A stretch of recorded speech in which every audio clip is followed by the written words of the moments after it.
Good evening प्यारे बच्चों। हमने एक वीडियो किया है जिसमें चार्जिंग ऑफ ऑब्जेक्ट्स, चीज़ों को कैसे चार्ज किया जाए वो सीखा है, फिर उसकी प्रॉपर्टी सीखी है।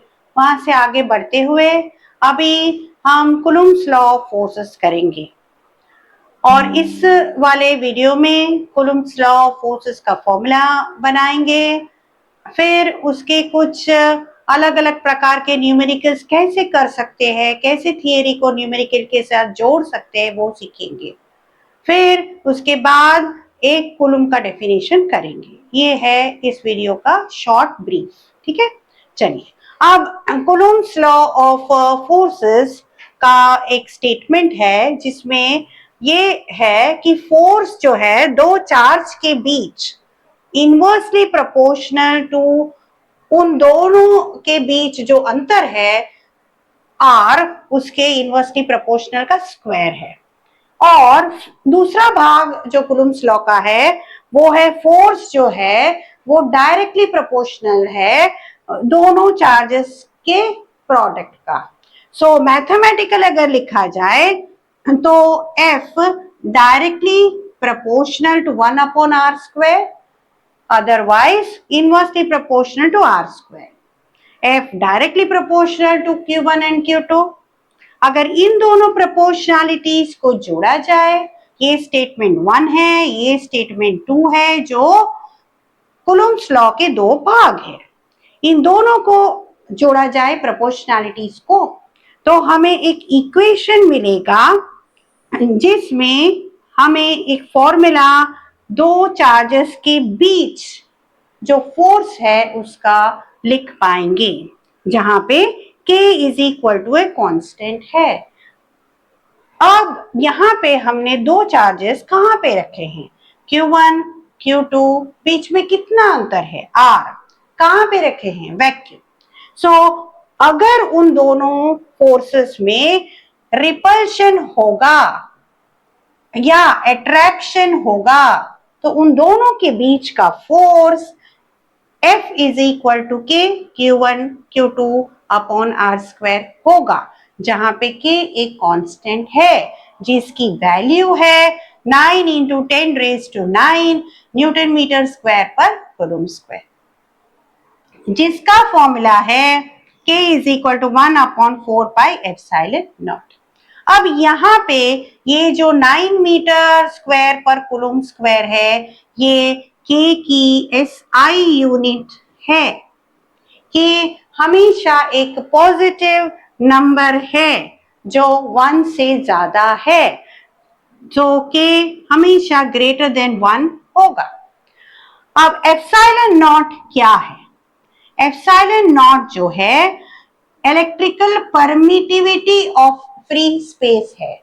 इसका मतलब क्या है, परमिटिविटी का मतलब ये है कि ये जो फ्री स्पेस एक मीडियम है, वैक्यूम एक मीडियम है, एयर भी एक मीडियम है, जो तीनों एक जैसे ही हैं। तो अगर हमने एयर या वैक्यूम या फ्री स्पेस में इन दो चार्जेस को रखा है हमने, तो उन दोनों के बीच फोर्स ऑफ अट्रैक्शन या फोर्स ऑफ रिपल्शन होगा। उसकी परमिशन कौन देगा, ये एप्सिलॉन नॉट देगा। परमिटिविटी मतलब परमिशन देगा दोनों के बीच में फोर्स अट्रैक्शन का हो या रिपल्शन का हो, कितना देगा, कितना फोर्स होगा दोनों के बीच वो तय करेगा ये एप्सिलॉन नॉट। अगर एयर मीडियम है तो परमिशन एप्सिलॉन नॉट ही होगी, अगर कोई और मीडियम होगा तो परमिशन एप्सिलॉन नॉट नहीं होगी, परमिटिविटी एप्सिलॉन नॉट नहीं होगा उस मीडियम का। क्या होगा वो हम देखते हैं।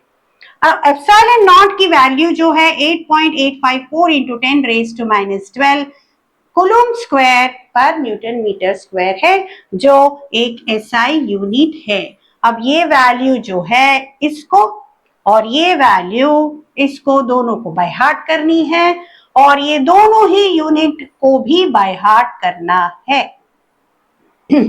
परमिटिविटी की यूनिट जो है उसको भी बाय हार्ट करना है। ये मल्टीपल चॉइस क्वेश्चंस में, 1 मार्क क्वेश्चंस में आ सकते हैं। अब आगे चल के हम देखते हैं कि अगर एयर में हमने दोनों चार्जेस को नहीं रखा, हमने दोनों चार्जेस को किसी और मीडियम में रखा, जैसे कि पानी, जैसे कि ऑयल, कोई और मीडियम में रखा, तो उन दोनों चार्जेस के बीच में क्या उतना ही फोर्स रहेगा? नहीं, उतना फोर्स नहीं रहेगा। तो कितना होगा वो हम देखते हैं। अब वापस F is equal to K Q1 Q2 upon R square formula हमने लिखा है कूलम्ब्स लॉ का। तो इस फॉर्मूला में K is equal to 1 upon 4 pi epsilon naught, यहां पे हमारा मीडियम एयर है। अब हमने उन दोनों चार्जेस को उसी डिस्टेंस पे रखा हुआ है R, लेकिन हमने मीडियम बदल दिया है एयर के अलावा कोई और मीडियम, तो यहाँ पे हम K नहीं लिख सकते हैं। क्या लिख सकते हैं? K डैश, जिसका फॉर्मूला है 1 अपॉन 4 पाई एप्सिलॉन m। अब एप्सिलॉन m क्या है? उसका फॉर्मूला है epsilon m is equal to epsilon r epsilon naught, जहां पे epsilon m is permittivity in that medium, जो भी मीडियम में रखा है उसकी परमिटिविटी है, उसका परमिशन है। एप्सिलॉन r है relative permittivity of that medium, यहाँ पे परमिटिविटी मैंने शॉर्ट फॉर्म में लिखा है। मतलब रिलेटिव परमिटिविटी में तो कंपैरिजन में इसकी कौन सी परमिटिविटी है, एयर के कंपैरिजन में इस मीडियम की कौन सी परमिटिविटी है compare to air, that is epsilon r।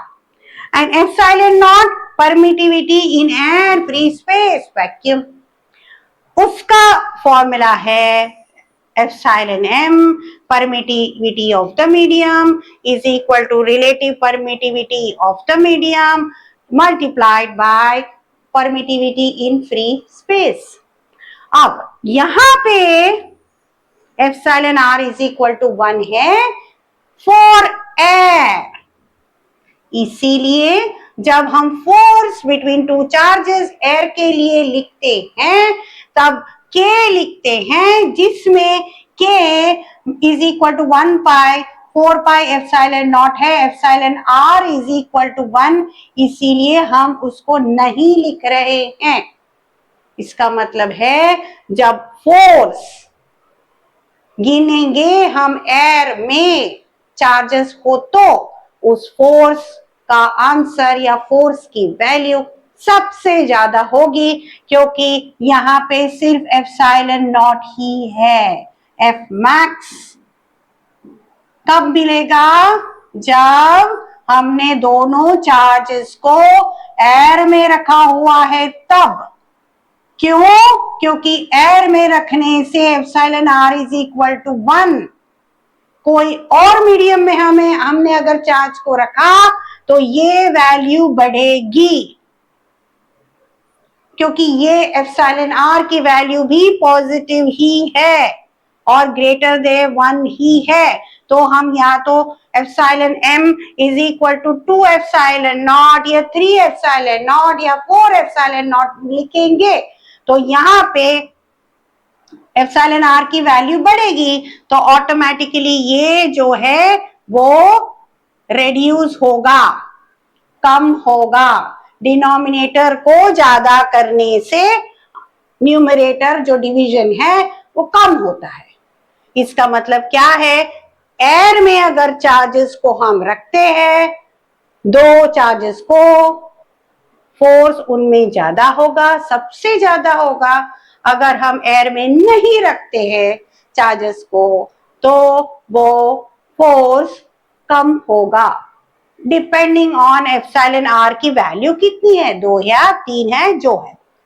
तो उसका एक एग्जांपल हम देखते हैं कि हम अपने न्यूमेरिकल खुद बना सकते हैं, जैसे क्वेश्चन पेपर में क्वेश्चन में दिया गया है वैसे। मान लो कि उस न्यूमेरिकल में 2 चार्जेस है Q1 Q2, डिस्टेंस है r, लेकिन एप्सिलॉन r जो है वो 6 है। इसका मतलब है हमने ये दो चार्जेस को एयर में नहीं रखा है, कहीं और मीडियम में रखा है जिसका epsilon r is equal to 6। ये एक एग्जाम्पल दे रही हूँ, न्यूमेरिकल तो हम करेंगे, लेकिन हम खुद न्यूमेरिकल बना सकते हैं थियरी से। सो अब हमें फोर्स कितना मिलेगा, हमको पता है कम मिलेगा, लेकिन कितना कम मिलेगा। So we are just substituting epsilon r is equal to 6। तो हमें क्या मिलेगा, इतना पोर्शन जो है वापस f है, ये f ही है, तो f डैश जो है नया फोर्स है वो ओरिजिनल फोर्स से 6 टाइम कम है। सो हमको अगर रेशियो पूछा गया नए फोर्स और पुराने फोर्स में, तो रेशियो है 1/6।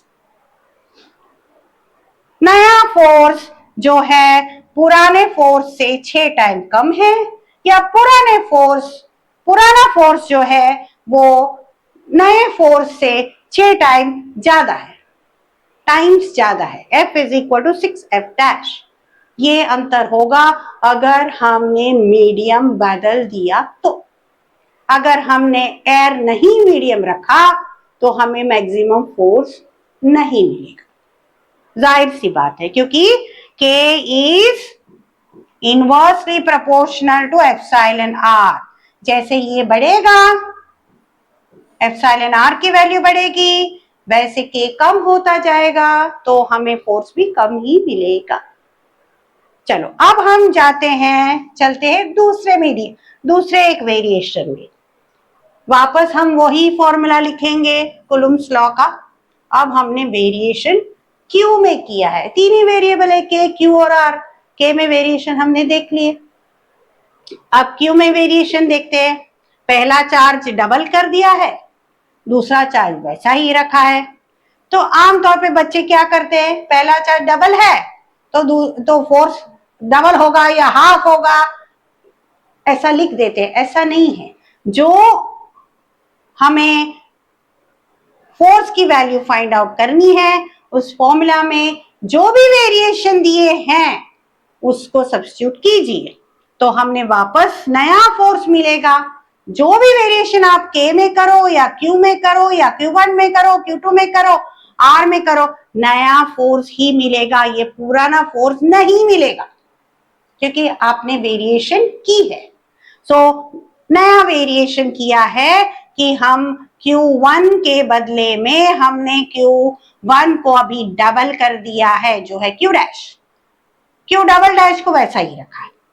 तो हम जब ये वैल्यूज हमने लिखे तो हमें एक्स्ट्रा 2 मिला है, जो हमने यहाँ पे लिखा है पुराने फोर्स को मल्टीप्लाई करते हुए। सो नया force is equal to 2 times पुराना फोर्स।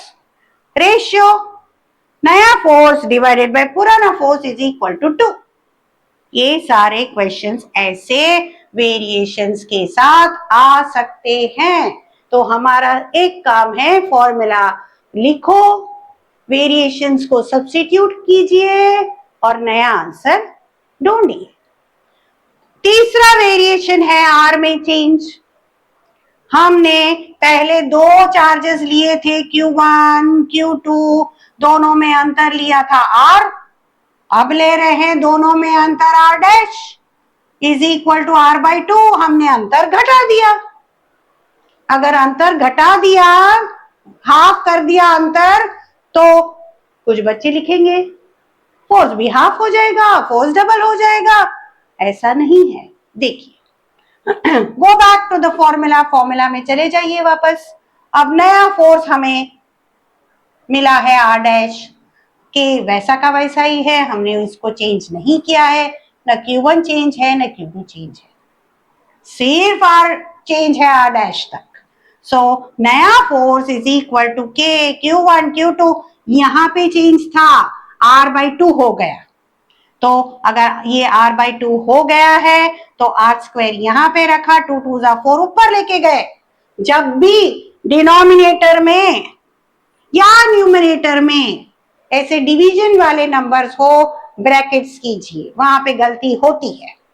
बच्चों से हो जाती है गलती ऊपर नीचे करने में। तो रेसिप्रोकल लिखने के बाद हमें मिलेगा 4 मल्टीप्लाइड बाय पुराना फोर्स। सो एफ डैश नया force is equal to 4 times पुराना फोर्स, न कि आधा, न कि डबल। ये बात है। तो जब भी वेरिएशन मिले, किस में दिया है वेरिएशन? के में दिया है, मीडियम में दिया है, Q1 में दिया है, Q2 में दिया है, R में दिया है। वेरिएशन कहां दिया है? या दो वेरिएशंस दिए हैं, Q में भी दिए हैं, R में भी दिया है। तो सारे वेरिएशंस फॉर्मूला में लिखो, सब्स्टिट्यूट करो, और जो भी कैलकुलेशन के बाद नया आंसर आएगा वो ही नया फोर्स होगा। ओके, चलिए अब यहां से हम डिफाइन करेंगे कूलूम, 1 कूलूम।